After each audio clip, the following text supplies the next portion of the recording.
On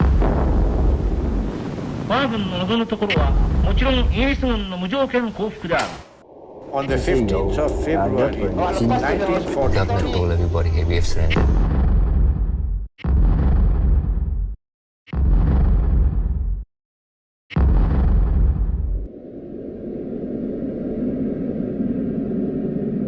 Singapore, February the 15th, 1942, the first day of Chinese New Year.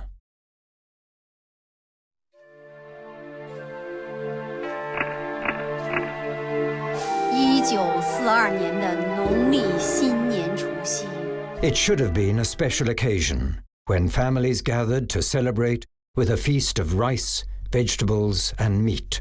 But instead, that was the day the British surrendered to the Japanese, and Singapore became Sionanto, Light of the South.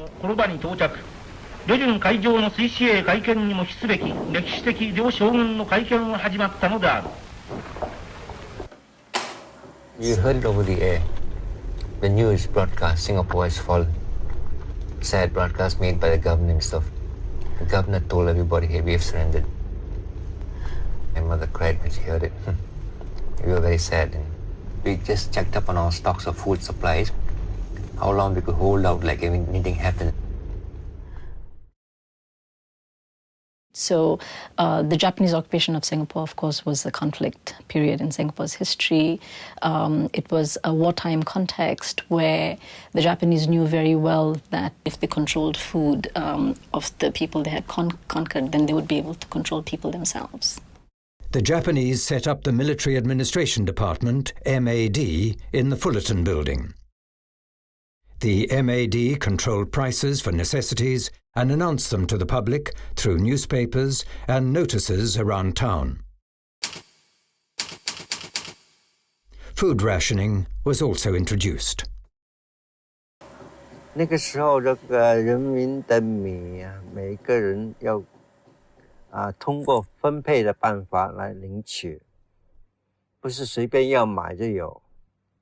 除了米、糖、肥皂火柴这些东西都是受这个管制的，所以你要卖出去要登记，你依照你这个户口的人数，每一户都有一张户口表，跟这个购买东西的这个卡片，你上面的这个也写上你家里这个人数多少。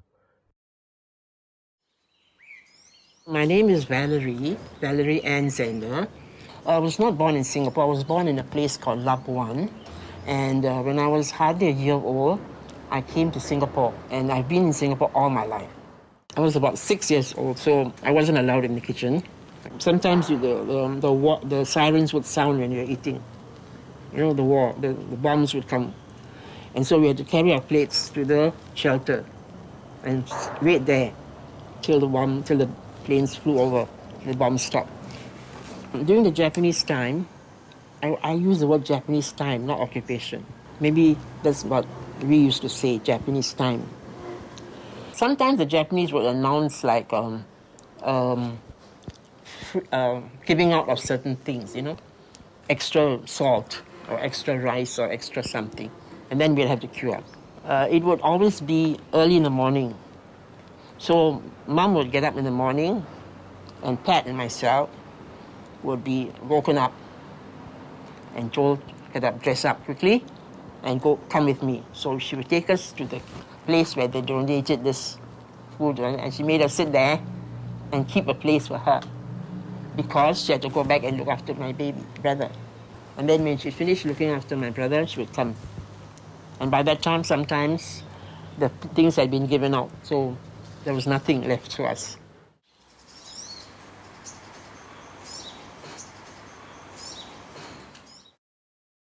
My name is Lee Kip Lee, Leekiplee.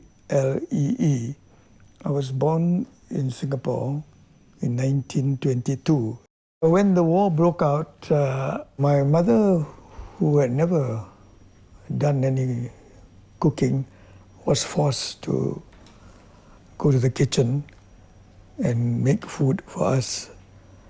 Even my father had to prepare the fire or something like that. So it was things that you were forced to do to survive.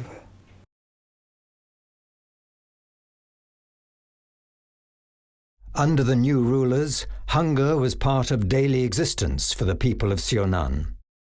People had jobs, but their salaries were very low, so they preferred to be paid with food. And the people who had food were the Japanese. I was born on 23rd of February 1925. Well, I was about 16 when the Japanese invaded, bombed Singapore. The two utmost things in the minds of the people was, one, was the fear from the Kepatai, the secret police, because it was actually a 3.5 years reign of terror it was. That was one. The other was food. But there was one big difference, because those who were working in places like Nisu, the Japanese camp, working in naval base, they had extra supplies. Rice was a very important staple diet. During the Japanese occupation, of course, rice was the one commodity that was affected most severely by the disruption of all these distribution channels that brought food into Malaya. 2 years into the occupation, rice rations were more than halved. Men's rations went from 12 kilograms a month to 5. Women and children had even less. By 1944, wealthy families could only afford to have one rice meal a day. Plain white rice was a luxury. Often people found gravel, sand, rice husks, and even maggots in their rations. The rice came from Thailand, and to preserve the rice, because they had to stock them here for a while, they used lime to preserve the rice. So you find people, my sister and as well as my mother, to wash off the lime before you cook the rice. The Japanese controlled the food supply to make people think that there was a shortage of rice. The truth was, there was rice in the military stores, but that was reserved for the Japanese and their supporters. So people had to use other ingredients to replace rice. If one takes a look at the kinds of foods that were promoted as substitutes for rice, then one gets a better sense of what the differences were. So root crops, for example, became really, they were pushed because, root crops, one, they grew very easily in these conditions in Singapore. The soil conditions were good for that, and it took a relatively short time to grow them, right? So tapioca, for example, from beginning to end, you can grow it in 3 months. Tapioca, because I think everybody survived on tapioca then. It's a kind of root, and lots of families survived on that. Easy to grow. When my dad grew tapioca, people would steal it. You and my sister, we could make tapioca into all forms of cakes, you see. I'm Christopher Tan. I'm a food writer and cookbook author. For this series, I'm going to reimagine and recreate some dishes that were eaten during wartime in Singapore. Today, I'm going to make Tapioca Vada. First, we need to grate peeled tapioca. The Tapioca Vada I'm making are based on a recipe published by the Japanese Food Control Department in 1943. It's a simplified variation of a traditional South Indian snack. Now, during the wartime era, the quality of tapioca was sometimes unpredictable, so people would have to squeeze out its bitter juices to get rid of that bitter taste that some roots had. These days, this is no longer necessary. Wow, that's hard work. First, we're going to pound some turmeric. This is turmeric root. This is what it looks like when it's peeled. You can, of course, use powdered, but I think the fresh one is a much better flavor.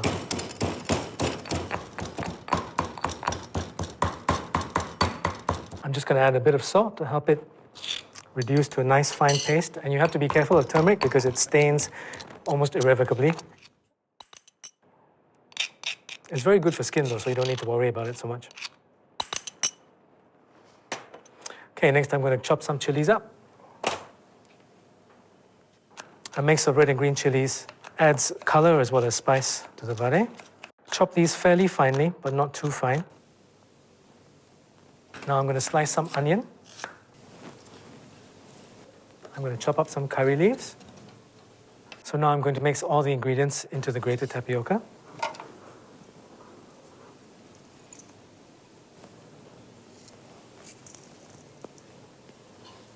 And stir all these together until they're well blended. It's quite wet and moist and sticky.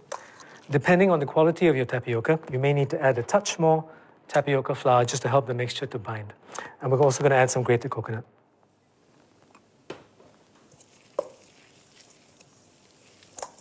Okay, that's well mixed. So once the mixture has come together, we're going to shape it into small round patties to deep fry. Compared to the lentil vade that we see in Indian snack shops today, this is a slightly looser, slightly wetter batter. So we're just going to make it into small round patties rather than the donut-shaped lentil vade. This recipe, because it's based on the one published by the Japanese Food Control Department, is a much simplified version. There are some Indian recipes that start off with cooked tapioca that is then mashed and mixed with the spices. But this is a very low-maintenance version made with the grated raw tapioca. And here we have our tapioca vade based on a wartime recipe. Tapioca is a very versatile food and works well with other ingredients. Today we still eat this humble root vegetable that fed the war generation. That proves that it has a place in our hearts and cuisine. Besides tapioca, ragi was another popular rice substitute.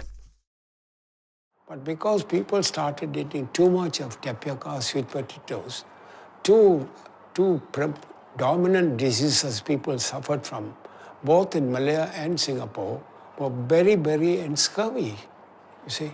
We were lucky because the Indians had ragi, you see. Ragi had protein, and it can be made into cakes, you see. It can be made into porridge.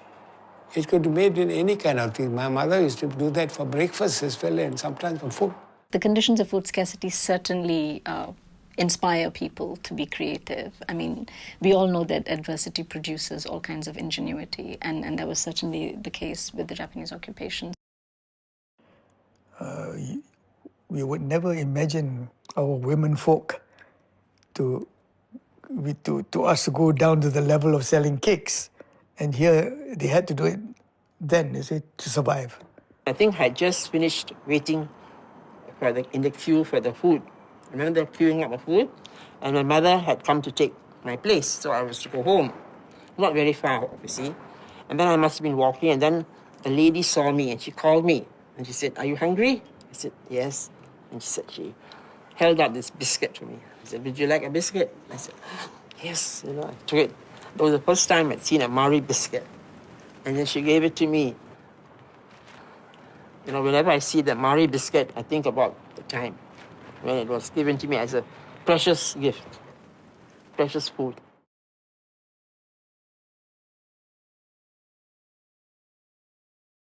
I would think the worst memory is the pain. You know, when you're hungry and you don't have enough to eat, then you have a pain. And I used to take a little pillow and hold it against me so that I will not feel any pain in me.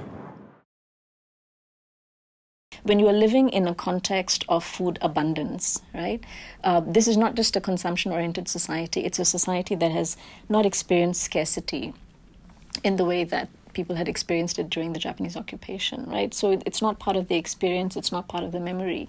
So in the presence of food abundance and surplus, it's very difficult for people to actually think about, you know, what the future holds. You have to have a certain kind of commitment and consciousness before these things enter your mind. During the war, people ate to live. But food was not just for sustenance. Because there was so little of it, eating often became an event that brought a sense of community and comfort in an uncertain time. What is it like to be so desperate, to ache and long for food?